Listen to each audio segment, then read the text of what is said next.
Hello guys! Hello, this is for Pisces. Welcome dito sa aking channel, Pisces.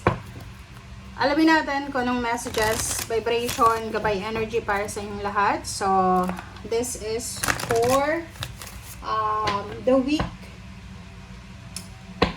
August 10. August 10 hanggang 16. Okay. 10 to 16, alamin natin. Pisces, kung anong message ang kailangan nyong marinig. Ano ba ang pwedeng mangyari? Okay, please comment down below if you resonated, guys. And use your intuition sa lahat ng mga barahan na lalabas dito sa ating ano. Okay? Okay, Pisces. Number 32, 5, and number 12, number 3. Okay. Pisces. Etong dalawang taong ito, magkaiba sila. Okay, magkaiba ito, Pisces. Isang tao na lalaki man siya or babae, siya ay nag-aalala. Siya ay nag-aalala para sa kanyang finances. May problema siyang malaki. Malaki yung problema niya sa pananalapi. Yung taong ito ay pwedeng yun, kakatapos lang ng kontrata, end of contract, or pwedeng nawala ng trabaho talaga siya, or posibleng marami siyang utang, marami siyang mga inaalala na financial obligations.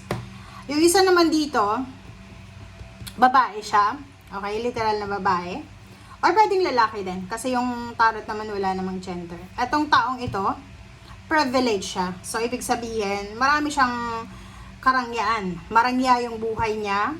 May trabaho siya. May business. May mga ari-arian. Kumbaga, ano talaga siya. I-compare mo yung environment ng dalawa. Eto dito. Sobrang problematic. Eto, maganda yung aura niya. Malinis. Nasa magandang lugar. Maganda yung damit. Tingnan mo siya. Okay? So, ang linggong ito ay napaka-importante yun sa'yo, Pisces. Kasi this week, okay, dala pa rin to ng Saturn retrograde, guys. Dala pa rin to ng Saturn retrograde. May mga realization ka about sa pagiging mahirap, sa pagkakaroon ng salapi, parang ganon. Marami kang makikita ng mga tao sa paligid mo. Marami kang mga tao na, yung kumbaga, mag-o-observe ka. Halimbawa, pwedeng pupunta ka sa mall or sa mga mataong lugar, sa public places, and then makikita mo yung differences ng mahirap, mayaman, yung malinis manuot, parang ganun, or yung mga taong namumroblema, so parang ganun. So, sa nakikita ko sa'yo dito, ito yung focus ng linggong ito.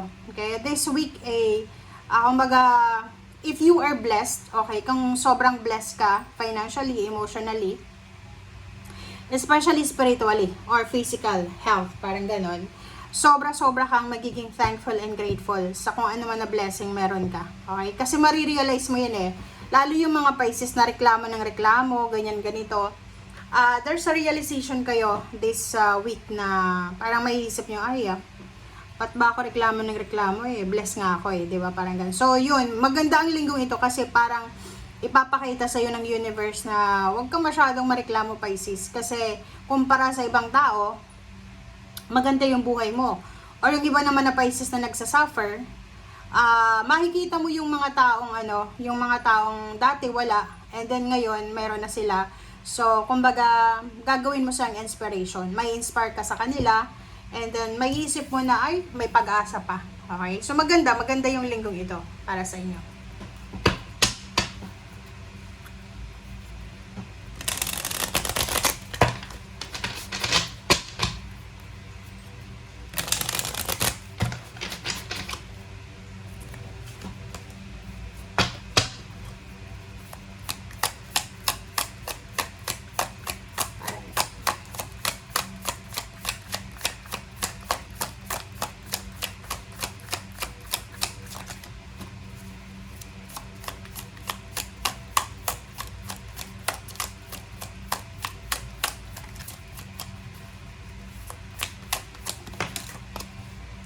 Okay, reverse.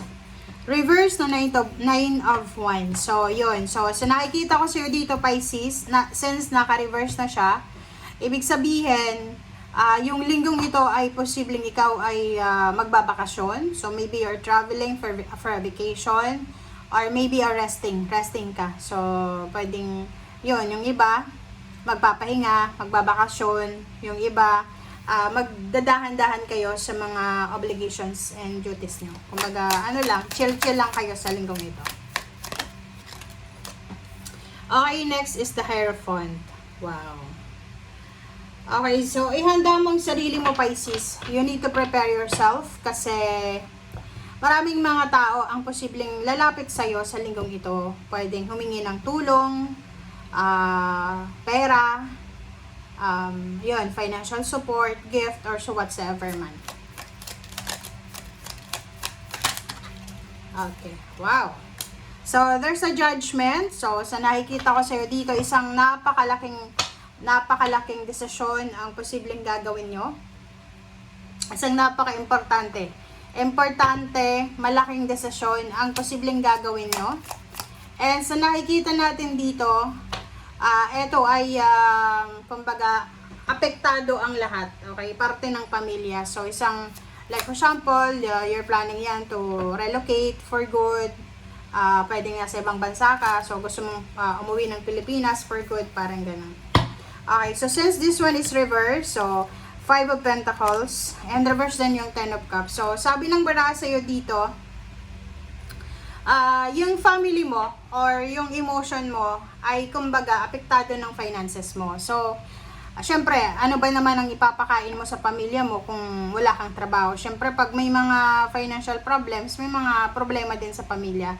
Magkasabay-sabay yan. So, dito sa barahang ito, sa linggong ito, sinasabi ng baraha sa'yo na ikaw, Pisces, ay kumbaga yon, you will realize na as long as na nabubuhay ka, you have the ability, may pag-asa ka na mairaos ang pamilya mo sa kahirapan. Parang ganun lang yun, okay? And sa nakikita ko sa'yo dito, mas marami kang marirealize pa, deeper ngayong linggong ito.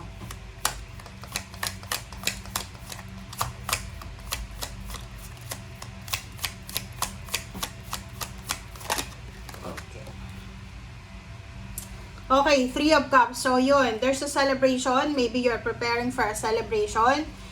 There's a celebration of life. There's a celebration of happiness. There's a celebration of new beginnings. Health, good health. Victory and success. Parang ganun. So, sa nakikita ko sa'yo dito, masaya ka. You're happy, you're contented sa linggong ito.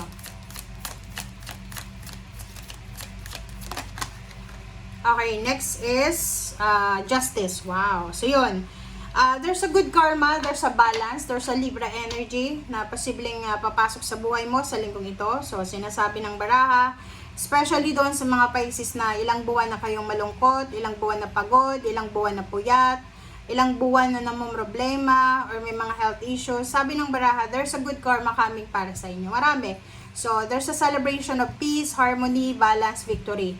So, may mga celebration because there's a promotion, salary increase, higher position, relocation, good karma, karmic blessings, karmic justice, parang ganun. So, congratulations sa lahat ng Pisces sa linggong ito. Okay, reverse na Hangman. So, sa reverse na Hangman, sinasabi ng baraha, may mga kontrata, may mga papeles, dokumento, may mga karma na hindi matuloy-tuloy, ang posibleng matutuloy na sa ngayon. So, in favor sa'yo, Pisces, congratulations talaga. Kasi, may mga tao na gumawa ng masama laban sa'yo and napapansin mo na hindi sila nakakarma. But this time, sinasabi ng baraha sa'yo na, yun, makikita mo yun gamit ang naked eye mo. Makikita mo na yung mga taong gumawa ng masama sa'yo ay posibleng, makikita mo kung anong mangyayari sa kanila. The Empress number 3, maybe you're celebrating because you're pregnant. Maybe you're celebrating because you just gave birth to a baby. There's a new job, new career, new source of income, new source of happiness, new inspiration, motivation, new friendship, new purpose in life. So, marami kang isi-celebrate sa linggong ito kasi maraming magsisimula.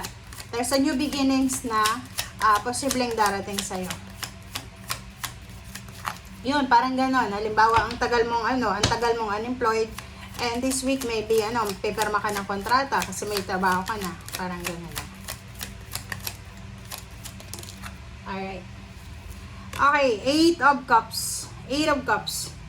Yung 8 of Cups dito, this is, parang sinasabi ng bara sa'yo, ang focus mo ngayon, Pisces, especially for 20 years, starting now in 20 years, ang focus mo is yung maging masaya. Okay, this one is your focus. Financial and emotional happiness. Okay, mag-aapaw yung cups mo kasi magiging sobrang financially abundant ka. So, wala kang oras para sa mga drama, chismis, or whatsoever na misunderstanding. You're letting go lahat ng fears, anxieties, worries, lahat ng negative, you're letting go. Okay guys, thank you for watching. Bye!